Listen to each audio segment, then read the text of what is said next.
In support of our efforts here. We appreciate everyone who is joining us. This program is designed to bring women and girls together to forge the relationships, the education initiatives, the mentorship, the friendship, the professional connections that happen here as a result of developing this program will really help us accelerate what our mission is at Sun & Club, especially as we celebrate our 50th. I look forward to seeing the next generation of people talk about this program when it is 50 years old. I would be remiss if I didn't give a special shout out to our president and CEO, Mr. Gene Conrad, who is representing us over there. Good morning.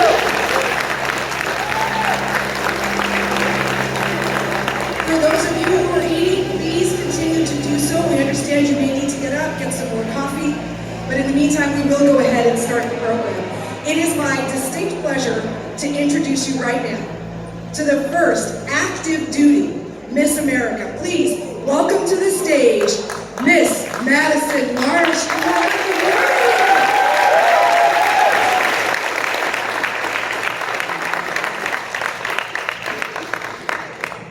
Good morning, everybody. Thank you so much for having me here today. It's been truly an honor.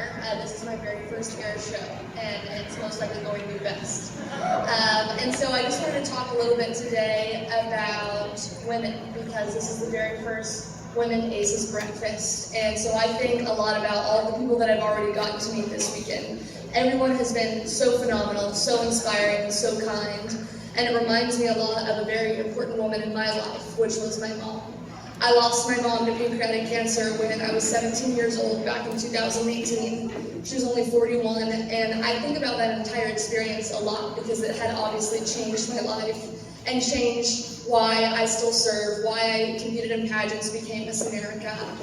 And that entire year that she was battling pancreatic cancer, she had always stayed strong. And that's something that I think about. Whether it had been when she was going through chemotherapy and decided to get up every day and would run 10 miles, would go out and bike, as if nothing could stop her. And that's something that I think about a lot when times get tough. There are days when I get up and I don't want to do anything. And I think a lot of people can relate to that. But I think about those times that my mom decided that nothing was going to get into her way. And to show me what it meant to love your profession, to love your life, and to love those around you, because she had known what it was like for it to be cut short, and how important it is that we're passionate about what we do, and shows what it means to love your life.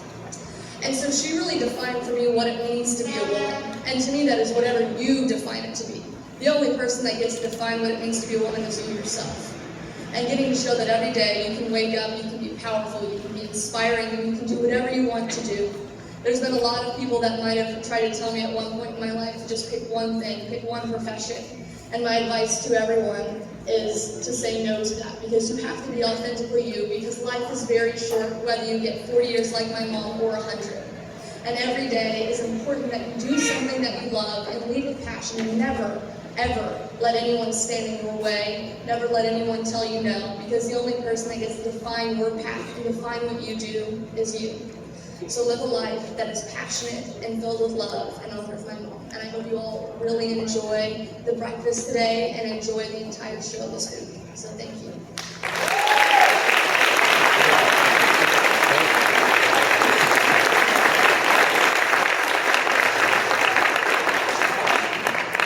To your mom and to all of your accomplishments, we say thank you very much for being here with us. If there is something you'd like to actually chat with her about and ask her, obviously while she's here, that's great. She's also joining me in our new venue, which is the Hangar. It's a theater, and it is spectacular. Large jumbo screen, you can watch movies in the evening, but she'll be joining me on the stage, and there will be audience Q&A if you want to know more about the process and what she's spoken about here today. This particular breakfast has a series of interview segments as well as keynote speakers. I would now like to introduce you to our keynote speaker. In her 49-year career in aviation, Connie Tobias has flown more than 70 different kinds of aircraft, from a 1903 Wright Flyer, a 1909 Blériot, to modern-day heavy jets to the F-4 Phantom fighter jet. She retired as a senior captain for a major airline and has more than 22,000 flight hours and more than 1,300 transatlantic crossings. But her story and how she persevered and showed every single person along the way who told her that she could not, when in fact she could. Please give it up loud for Connie Tobias.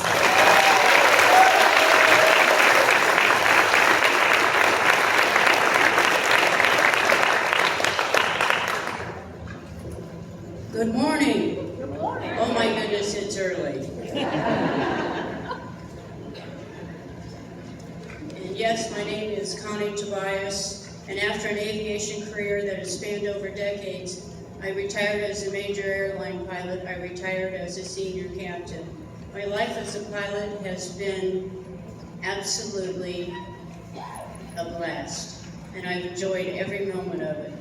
I've flown over 70 different kinds of aircraft, as she said, and I want to show you a few of them, or a couple of them anyway, especially the Valerio, which you may or may not be familiar with, and also the Wright Flyer. Go ahead and roll the opening video, please.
I have a question for you.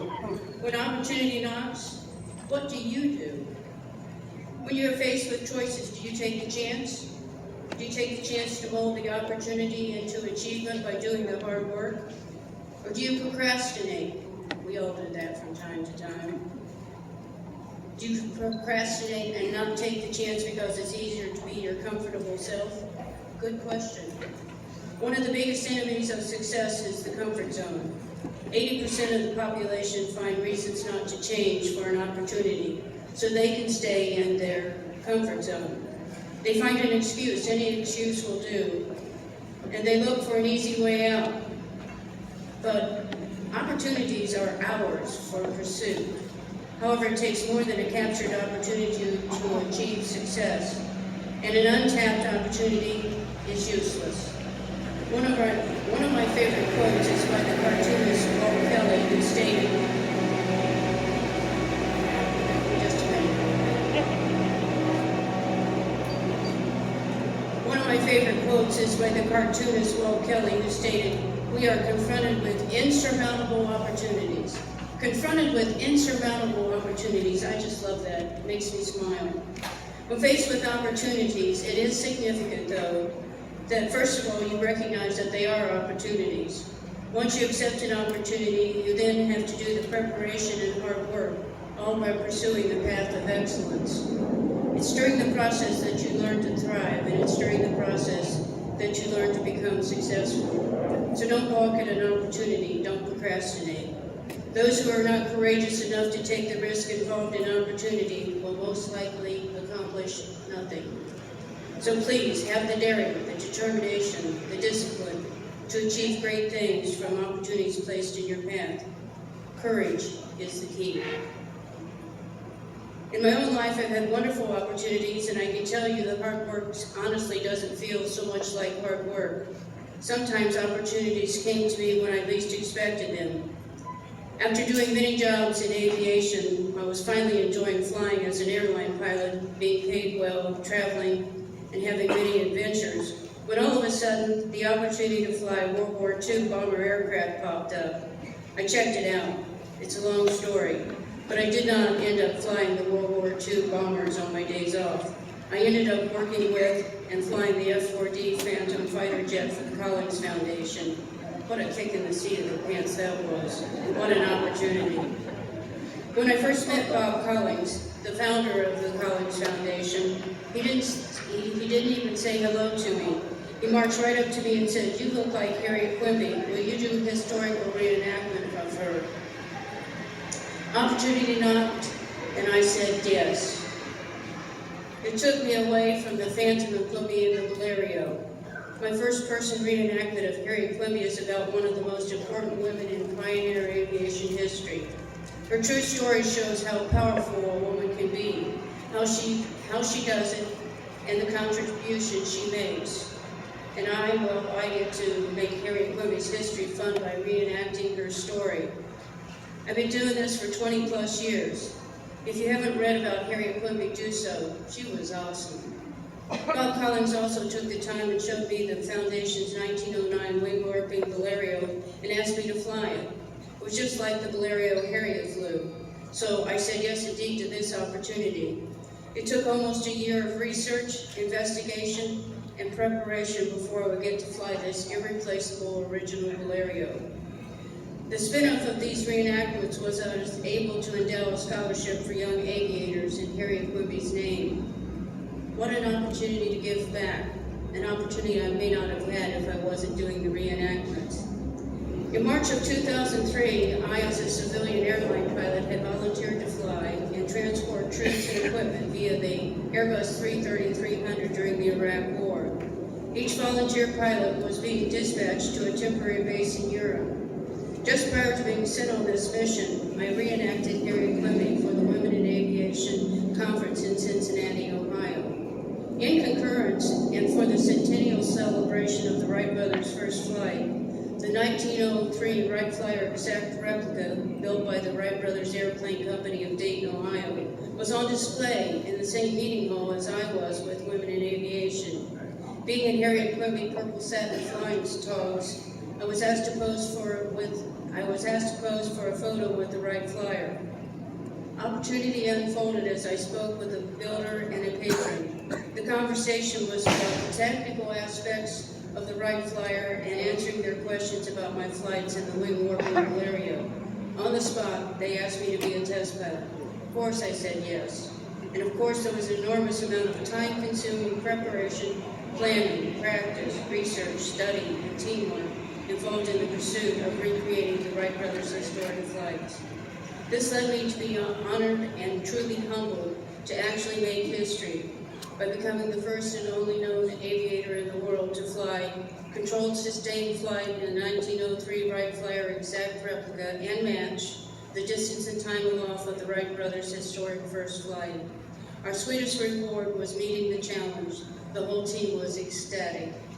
Although there have been many other aspects and opportunities to my 5 decades in aviation, my involvement in reenacting the past and teaching young aviators the humble beginnings of flight has been truly rewarding. And for you, brains and a burning desire to do all the opportunities put before you will surely make you an adventurer. And that can be wonderful in itself, but guts, logic, and an ability to envision success in an opportunity and go for it, do the work, can indeed make you a legend. So grab those opportunities. As I close, I'd like to show you a fun video of flying as a test pilot for the 1903 Wright glider. This is the glider, not the flyer. And yes, I graduated from National Test Pilot School's short course in the Mojave Desert. And by the way, the black and white photos inserted in this video are of Wilbur and Orville Wright. Go ahead and roll the video, please.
Thank you very much, Connie.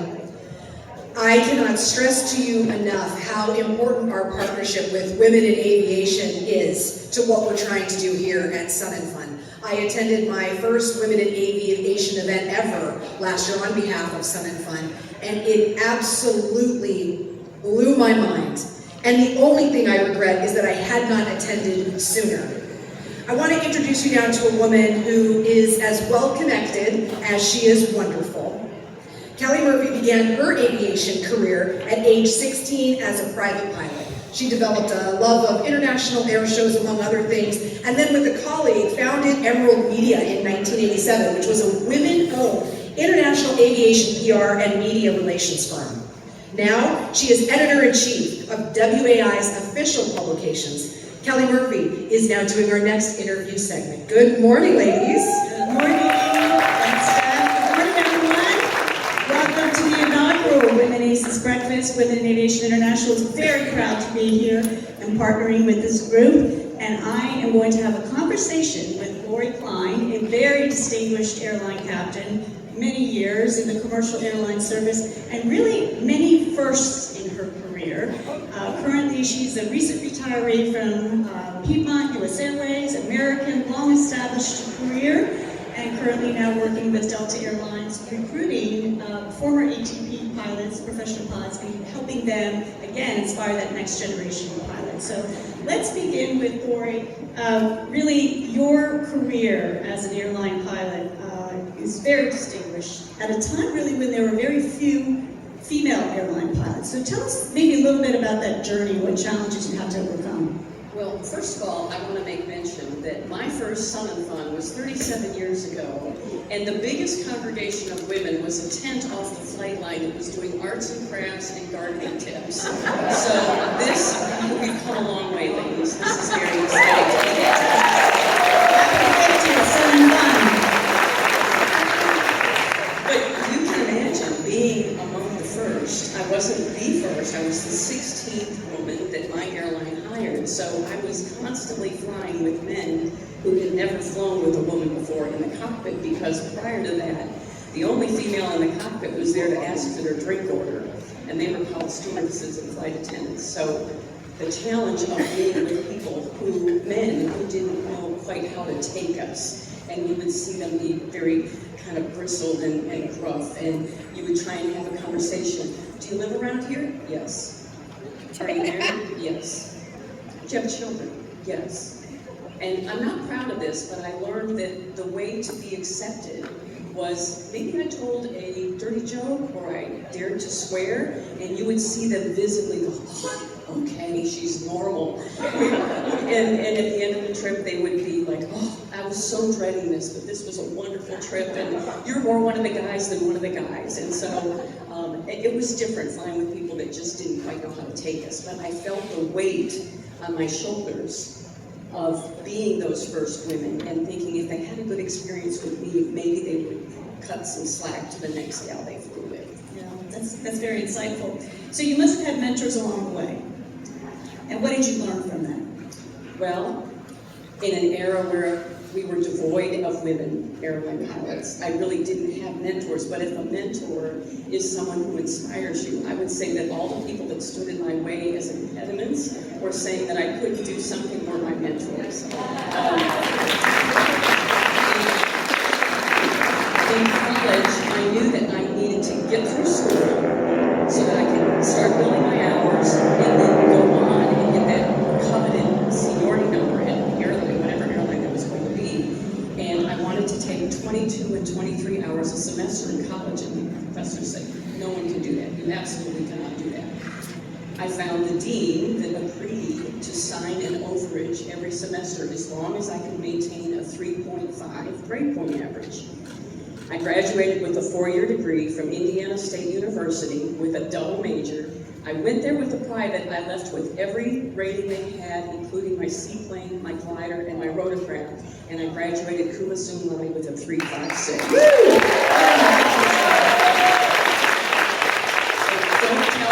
Don't tell me what I can't do, and I'll show you more. Yeah, I love that. I love that. So, age 23, you get your first ATP basically the world's first airline captain. And what did that mean to you to be the first?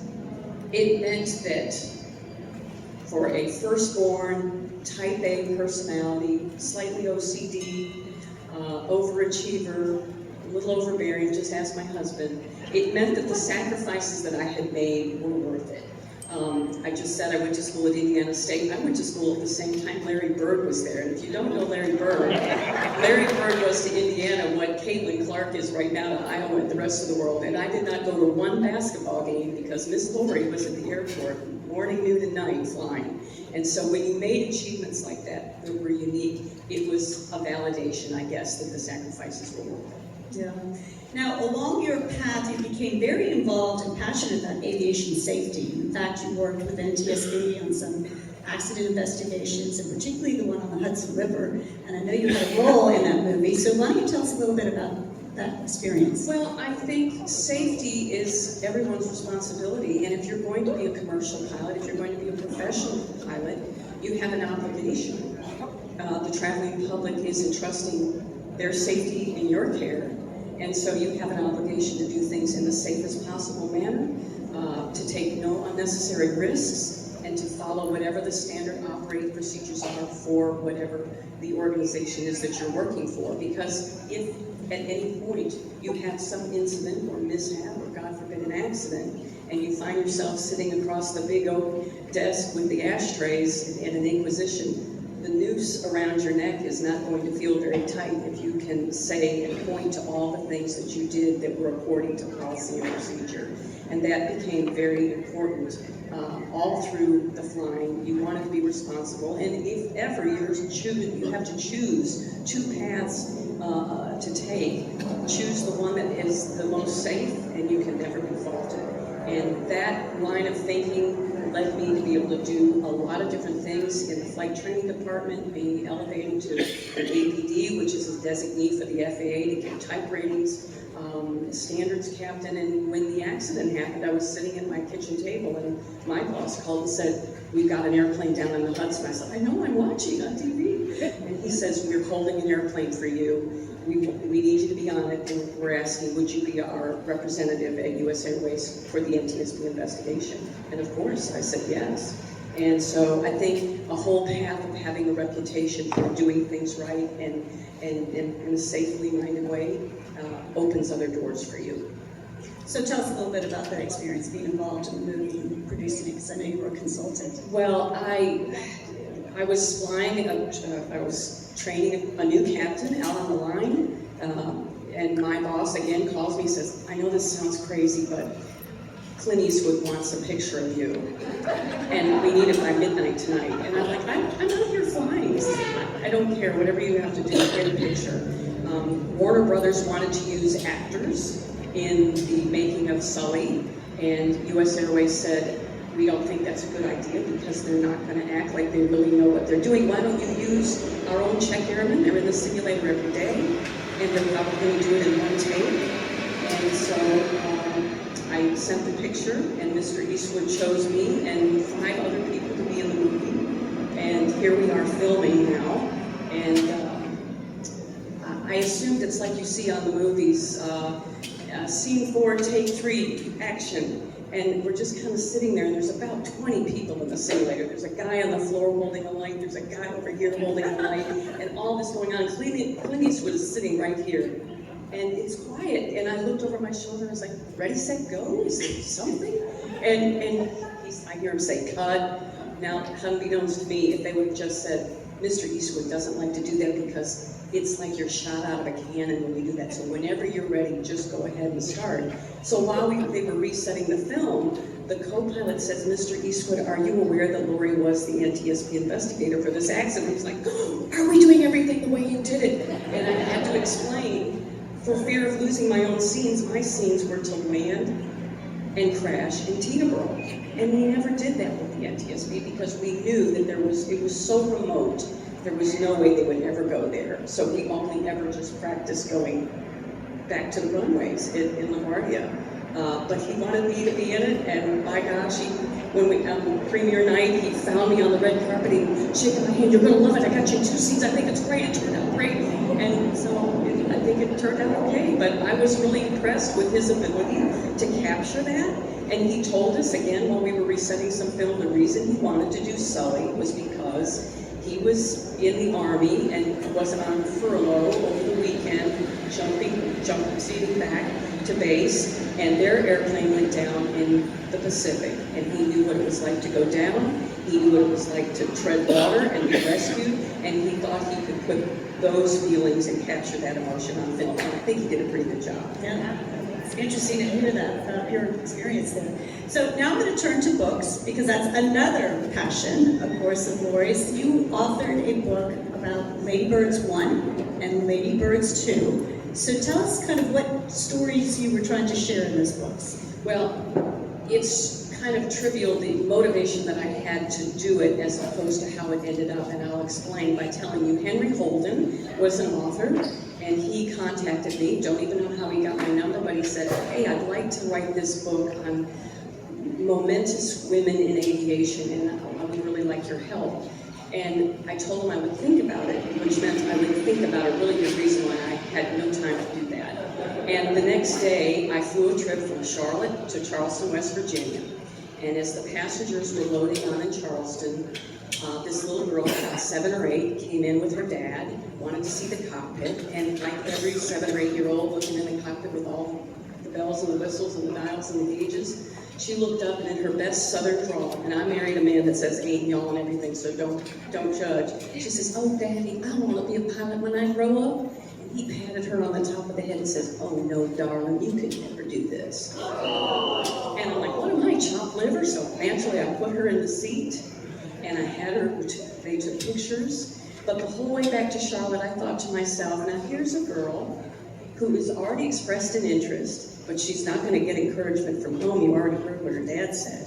And if she goes to the library to look for something, this was early 80s, she's only going to see Amelia Earhart, and while she did a lot of great things, she got lost. And in the end, didn't make it through her journey. And so I didn't think that would be a great motivator. So I called Henry at Charlotte, first payphone I could find, no cell phones back in that day, and I said, Henry, I'll do it. But what unfolded, what I had no earthly idea what I was getting myself into, was the incredible thrill of meeting so many women whose stories had not been written down, because back in the day they really thought, well, if a woman did it, we didn't really need to write it down. And so many of those women still had their licenses signed by the Wright brothers and did incredible things. And to be able to get those stories down in black and white, many before they died, some afterwards, so their family was really thrilled. But to have something that really chronicles the incredible achievements that they made is probably one of my greatest success stories, really. And I did it really just because of that little girl in West Virginia. Oh, I like that.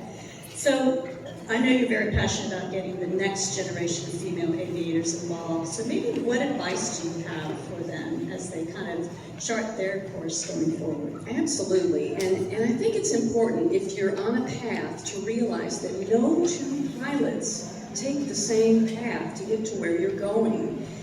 You might start at the same flying club, or might start at the same flight school, but where you end up is completely different because of the choices that you make, the people that you meet, the opportunities that you're presented with. As Connie so well said, take those opportunities. And so it would be unfair to judge yourself on someone else's performance or someone else's trajectory, because it's apples and oranges. So you do you, and you're going to end up and go the route that's the best for you.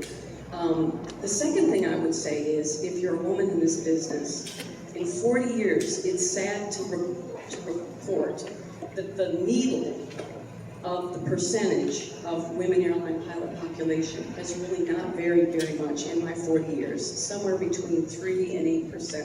And it's still that way today. It's probably still going to be that way tomorrow. I hope you all can change that. But you need to know that so that you understand that when you get where you're going in the airline business, you're still going to be a minority. You're still going to stick out. You're still going to be, at times, the only female in the crew room, okay? And that's all right. But just recognize that they're going to look at you different. Make sure what you give them to see is the most professional pilot and the most professional person you could be. Because like it or not, we are judged by how we act and how we fly. And it is still true, unfortunately, we have to work twice as hard to gain the same acceptance. So that's important to realize. Thirdly, I would say, look at all the mentors and the people that are here to inspire you and support you. Be that person when you get to where you're going. You hear the term pay it forward. Pay it forward for me means step backwards and help those coming behind you, because this network gets stronger and stronger the more we help each other. And then lastly, there's a phrase I really dislike. I've already seen it yesterday out on the flight line, and it's kind of a disconnect for me, and it's the sky is the limit.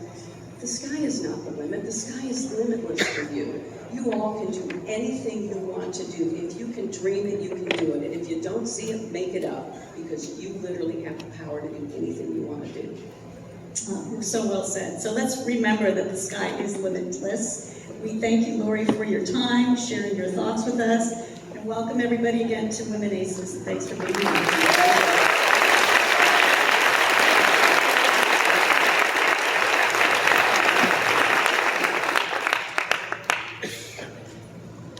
That was awesome.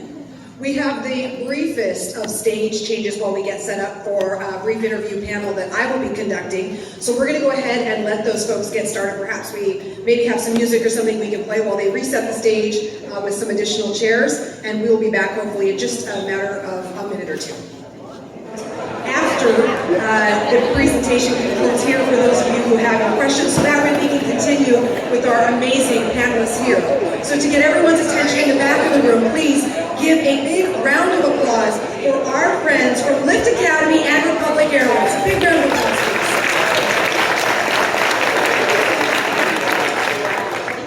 please. Ladies, the reason why we wanted to do this panel is to show everyone the wide variety of careers and fields available in aviation.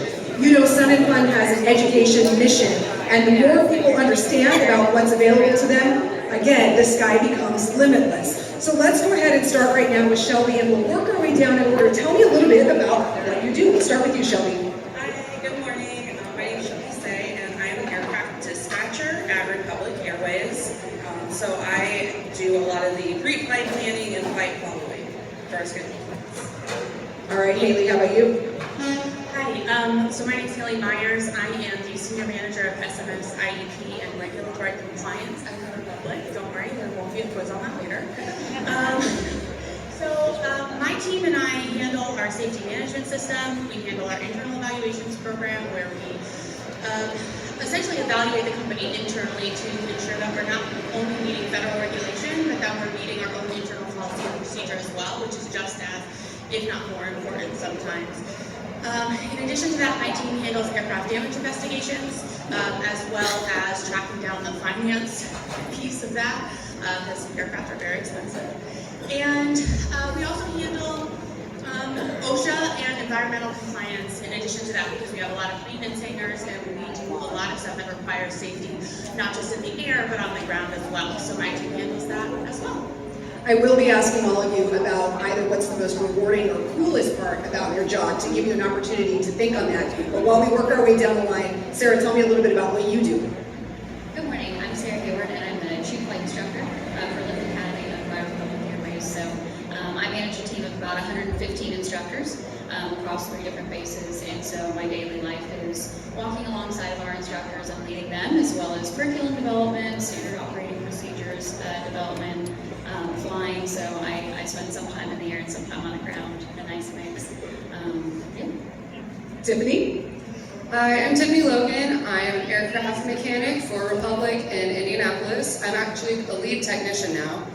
I oversee the nightly maintenance operations. I help out with troubleshooting. I do a lot of training with the guys, and it's mostly just making sure we get the planes out on time and making sure everybody has what they need to get the job done.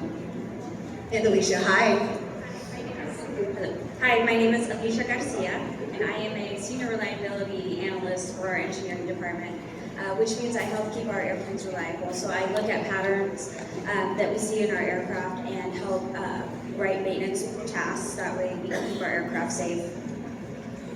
Alicia, what is maybe the most rewarding part of your job, or the thing that you love the most about what you do?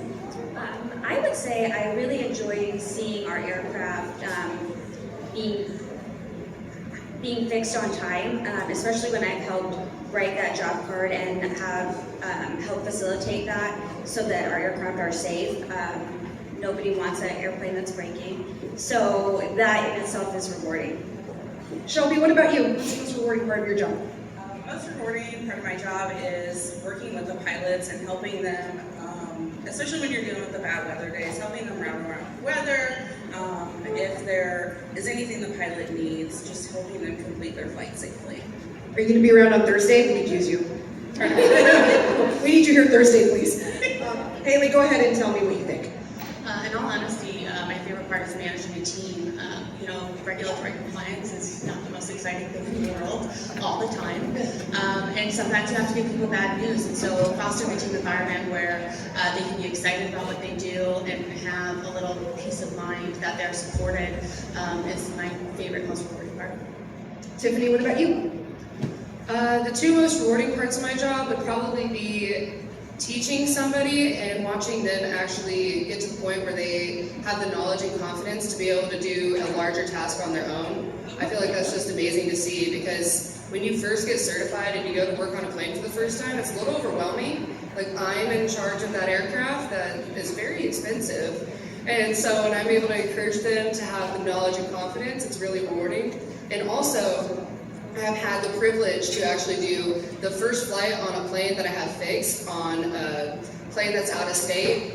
And I got to actually sit jump seat and watch a plane I had just worked on take off and land, and that was the best experience I have had. Very cool. Sarah, what about you?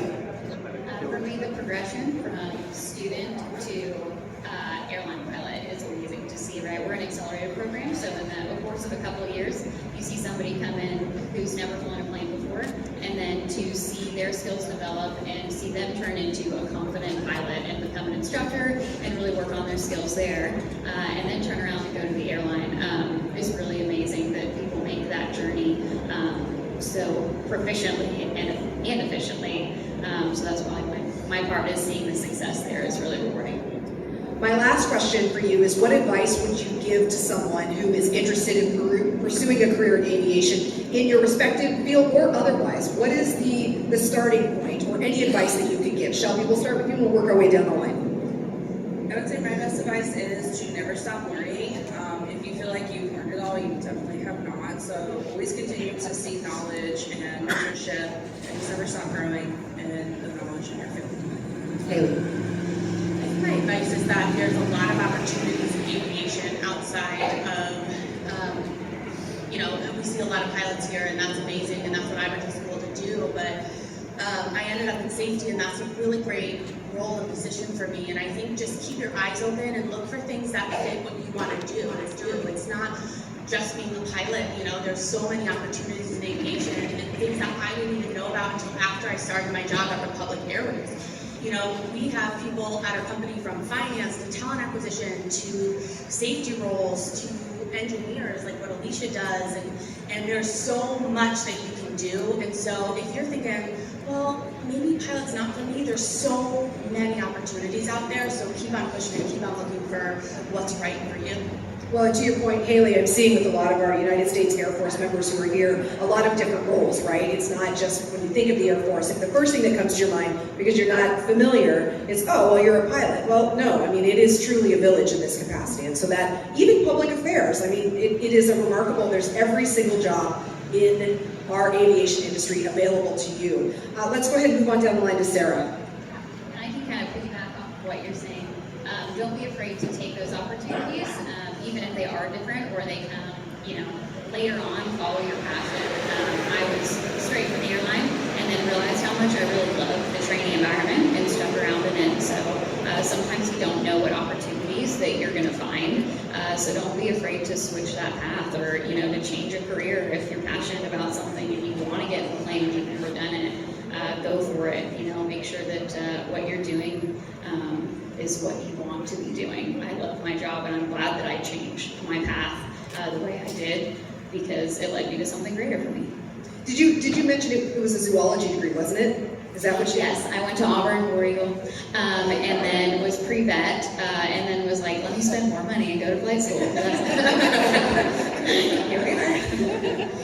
Tiffany, a friend of mine, Chelsea, she is an A&P, and even when we talk about the statistic of women pilots, that number's low, and then you move into the mechanic side of things, and that number dwindles even further. Tell me a little bit about how, what advice you would offer to a woman or a girl who's maybe interested in pursuing this. Just sign up for the school. It doesn't matter if you do an apprenticeship or a school, it doesn't matter if you get just a certification or the degree. Just choose what training works the best for you. Because I have friends that went through Vincent's, which is close to the airport that I work in Indianapolis, and they say that's the better school. But I went to aviation and student maintenance, and that fit my work schedule better. And then I have friends that are in the lift apprenticeship right now. It's just whatever you can make work to get in the field. Because an A&P is an A&P. If you're certified, you did that, and you're gonna get a job. And it seems really scary at first. Like, I grew up working on cars. I was like, you want me to do that on a plane? That seems a little scary. Like, if it's my car, that's one thing, but if it's an aircraft, it's terrifying. And I went to school, and it really builds you up, it gives you the knowledge, and just keep showing up. My first class, I was sitting there, and I started with federal aviation regulations as my first class. I was really sitting there thinking, why have I done this? But I kept going because my dad co-signed some loans, and I was like, I'm not disappointing him. And then I went into math and physics the next class and realized, okay, I've actually got this. It's not all federal aviation regulations. So just keep showing up. Just do whatever training or schooling fits your lifestyle. Each school has a different approach to how they do a curriculum. So if you 2 or 3, choose the first one that fits your schedule and your lifestyle. It's not all federal regulation, but it's a lot. It is a lot, but you get to the hands-on stuff, and that's the fun part. Listen, if you do like regulations, that's okay too. Come to safety. Bailey's got you covered. It's just a really daunting first class. You'll be doing interviews after for people who like regulations. We can all sign up. Alicia, what about you? Never stop setting goals for yourself. Even though you've achieved one thing, you can always learn more. I learn things day to day about our aircraft that I didn't know before. So as long as you're setting goals for yourself and moving forward and progressing, sometimes you have to take 2 steps back to go forward 4 steps. So never stop setting goals for yourself and achieving things that make you happy and that will help you succeed. Ladies, you represent Lift Academy and Republic Airways very well. Thank you very much for your time. A big round of applause, and ladies, you can just exit right down those stairs over there. Thank you very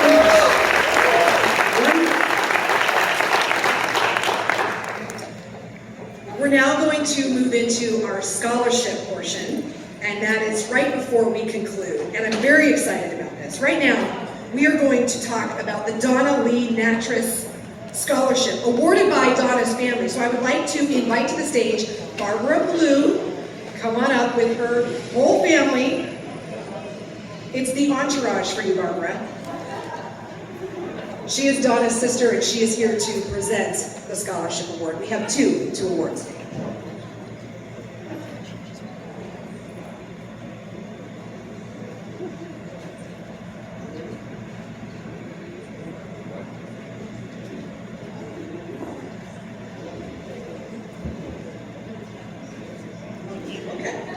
Donna just told me no telling stories. She's got quite the history. I said she's got quite the history. My name's Barb Blue. I am here today in honor of my sister Donna Lee Natras, and we got together this year as to award a scholarship to honor Donna. Donna Lee has been here in Lakeland since 1972. She stepped outside of her comfort zone and came down to Lakeland with my grandmother and went to work for Piper Aircraft as an administrative assistant, and then started working with one of the engineers in the department and helped to set up Piper Aircraft's line for the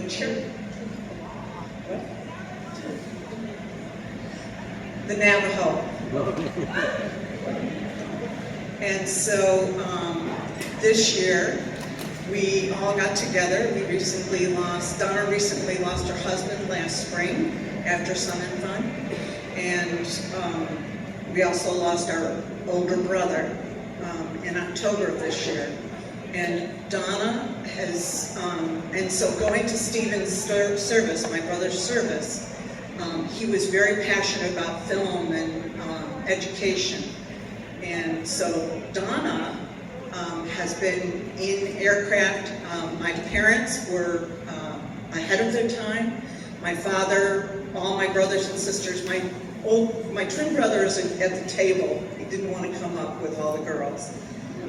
But my father required all of us girls to be able to change the oil on the car, change the tires if it was an emergency, and also had us help him because we all had small hands with the cars.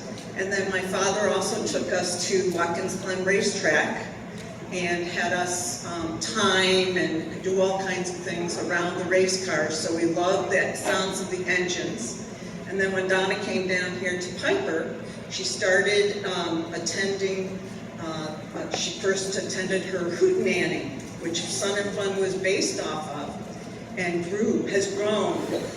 And Donna's been a volunteer for this organization for 50 years. She's very quiet. She does whatever she's asked to do. And so she is still in aviation, and we wanted to reward, thank her for all of her passion. It's just been an honor a hero as my older sister, to see her grow. And like the young ladies were just presenting, you just go whatever path. So Donna has this network of family here at Sun and Fun. She's been here for 48 years. 50 years. Yep, and volunteered in whatever position she got told to do. If it was carry out the empty out the porta potties, or whatever. Drive around the president, CEO, president of the board to make awards, and so chairman, assistant to Harley. Yep, so she gets to go around and she's talking to everybody, and she knows so many people. Now, in her full-time work, she is the president of Worldwide Aircraft Recovery, and she helps to stage all of the renovations. She moves museum pieces from place to place. She was a big part of Geneseo, New York, moving to Corning for the Corning Air Museum. And as Worldwide Aircraft, she is now the president, and she coordinates moving large planes all over the country. So we did want to do this scholarship, and Sierra Tosti, if you'd come to the stage.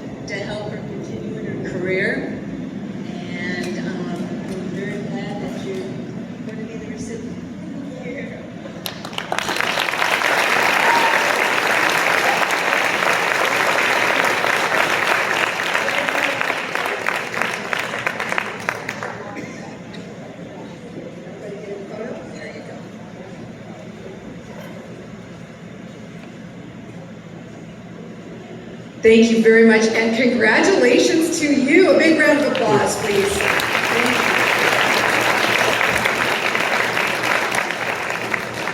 Our second scholarship is the Exploration Scholarship, awarded now by Lindsay Dryling. Lindsay, please come on up.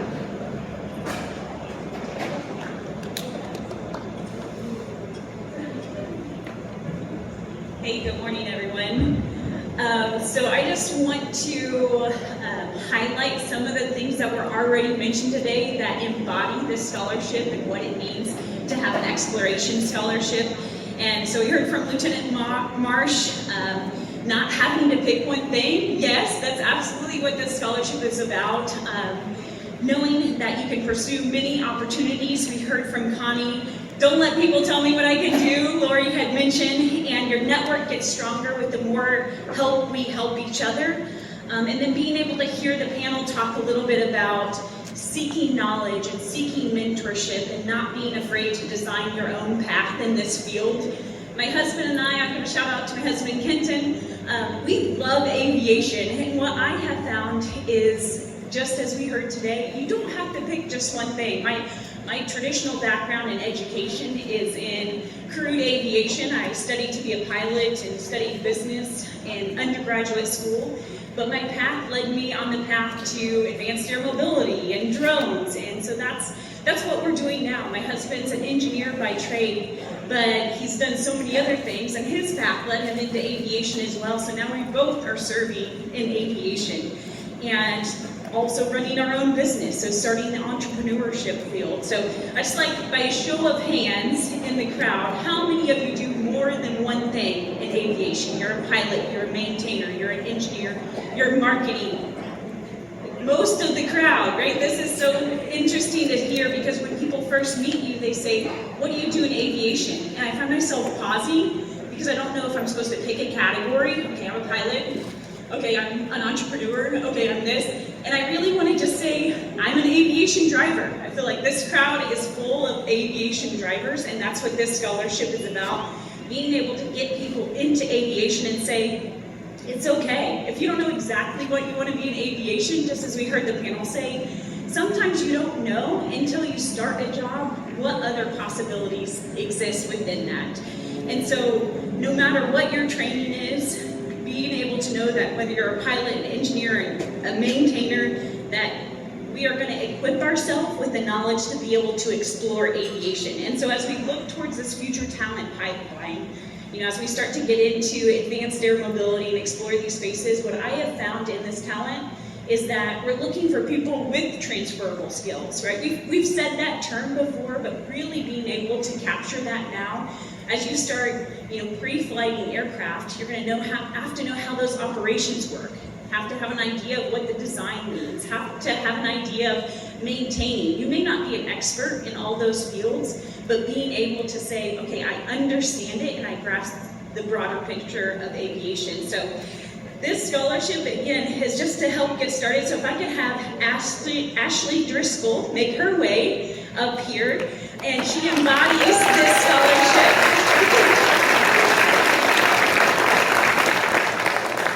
Ashley, I'm going to brag on you for just a little bit, and then I'll give you the scholarship. So feel free to come stand beside me, please. So Ashley's a high school junior here, and she's an entrepreneur herself, looking to get into professional photography within the drone field. She has many accomplishments, anything from serving here at the Sky Lab to delivering food at various sites, even volunteering here today, being an active member in the Drone Club and Women in Aviation and STEM. She has, again, just lots of ideas of what she wants to do with these funds, being able to pursue her photography skills, being able to pursue glider, being able to pursue how real estate and aviation can come together. So again, being able to just explore aviation and explore her interests. So if we can give Ashley another round of applause.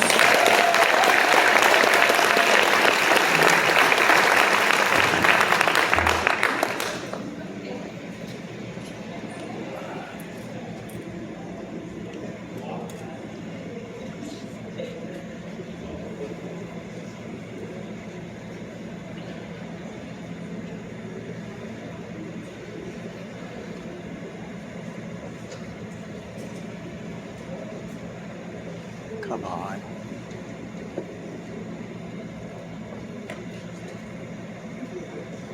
Oh, we gotta hold on, one more photo, one more.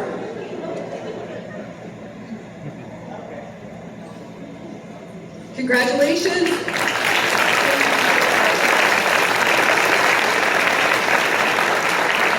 We've done it. We have put the first Women Aces breakfast in the books. We still have totes for you. If you haven't collected your tote, please do so. They're over there in the back. I would be remiss if I didn't just briefly thank our volunteers from Women at Air, which is an Amazon organization that fosters inspiration and networking among women in the company. They have 100% chapter representation, which is incredible. Our sponsors, the United States Air Force, AOPA, Lift Academy, Republic Airways, the CAE, Piedmont, WAI, and the Lakeland Linder Airport. Again, I'm Steph Strickland. Thank you all for being a part of our first